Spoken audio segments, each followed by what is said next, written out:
একটা গল্প শেয়ার করি। গল্পটা আমার না, গল্পটা আমার এক লিসেনারের। গতকাল আমার রেডিও প্রোগ্রামে ঠিক একদম শেষ সময়ে, যখন ভোর 4টা বেজে 5 মিনিট সময় আমি শো শেষ করব, সেই সময় একটা এসএমএস আসে।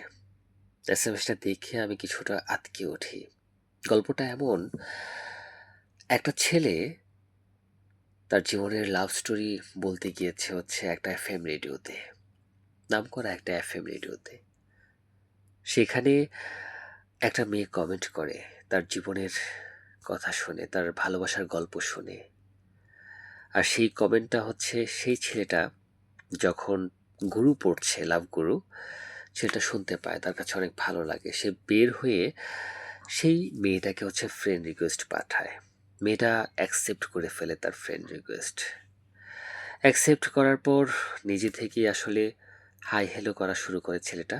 মেয়েটা উত্তর দেয় সমস্ত কথা, নিজে থেকে কখনো জিজ্ঞেস করে না কোনো কিছু, কিন্তু ছেলেটাই তাকে অনেক কথা তার কাছে জানতে চায়, জিজ্ঞেস করে তাকে।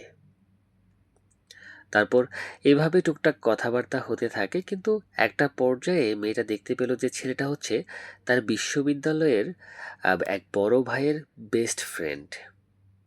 তো সেক্ষেত্রে বিশ্ববিদ্যালয়ে ছেলেটার সঙ্গে দেখা হয়ে যায় তার। প্রথম দেখাতেই ছেলেটা মেয়েটাকে প্রপোজ করে ফেলে। মেয়েটা একদম ইতস্তত বোধ করতে থাকে। তখন সে কি করবে কি করবে না ভাবতে থাকে, কিন্তু তাকে ভাবার সুযোগটুকু ছেলেটা দেয় না। অনেকটা আটকে রেখেই তার মুখ থেকে আই লাভ ইউ টু কথাটা শোনার জন্য ছেলেটা অপেক্ষা করে থাকে, এবং মেয়েটা এক পর্যায়ে সেটা বলে ফেলে। তারপর কি হয়, তারপরই মূল ঘটনা। মেয়েটার সঙ্গে ছেলেটার বিয়ে হয়ে যায়। বিয়ে একটু জোর জবরদস্তি করেই হয়। মেয়েটা প্রথম সম্মতি প্রদান করে না। আর বিয়ের আগে যে কাজটা হতে থাকে সেটা হচ্ছে, রোজ নিয়ম করে মেয়েটার বাসার সামনে ছেলেটা দাঁড়ায়, অপেক্ষা করে, মেয়েটাকে একটু দেখতে যায়। মানে ওই সময়টায় মেয়েটা একদম রাজকন্যার মতন। বাসা জানাজানি হয়ে যায়, ভালো কথা। কিন্তু বিয়ে হলো। বিয়ের পর মেয়েটা যেটা জানতে পেল, দেখতে পেল, শুনতে পেল, সেটা ভয়ঙ্কর রকমের একটা ঘটনা। সেটা হচ্ছে, ছেলেটা হচ্ছে আহ, পরকীয়ায় আসক্ত থাকে। রাতে মেয়েটাকে একা ঘরে, বাইরে থেকে, দরজার বাইরে থেকে তালা দিয়ে ছেলেটা বাইরে বের হয়ে যায়, এবং ঘরে ফিরে হচ্ছে ঠিক সকালবেলায়।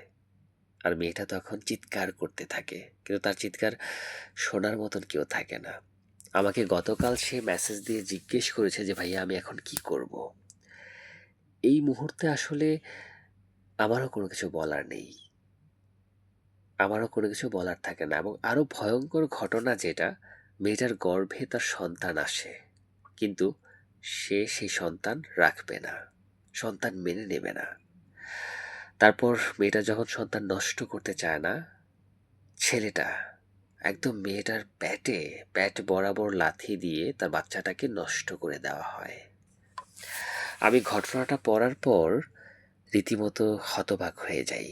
আমার কাছে মনে হয় পৃথিবীতে এমনও পুরুষ মানুষ আছে এতটা ভয়ঙ্কর, যে মানুষটা আমার স্ত্রী, যে মানুষটা আমার সন্তানের মা, সেই মানুষটাকে আমি এত কষ্ট দিচ্ছি, আমি আমার সন্তানকে মেনে নিচ্ছি না, বাহিরের লোভের জন্য, বাহিরের লালসার জন্য, নোংরামির জন্য, পরকীয়ার জন্য।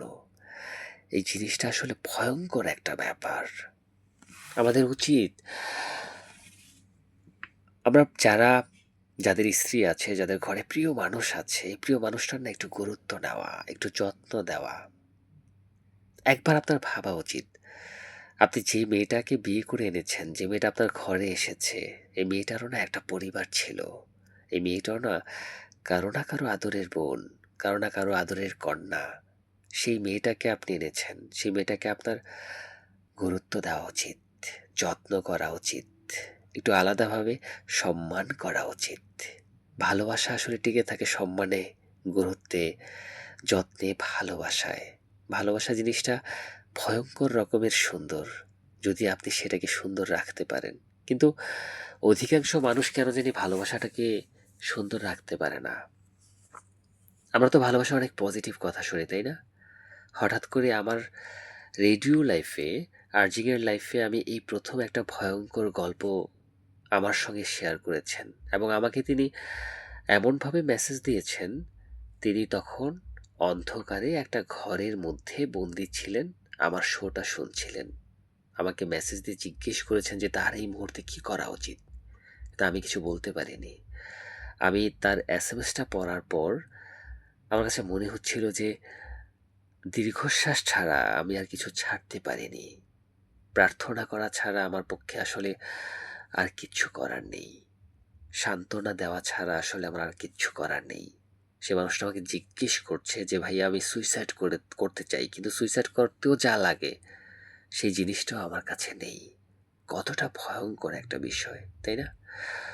পৃথিবীর প্রত্যেকটা মানুষ আসলে ভালো থাকুক, প্রত্যেকটা গল্প অনেক সুন্দর থাকুক, এটাই আসলে চাই একজন মানুষ হিসেবে।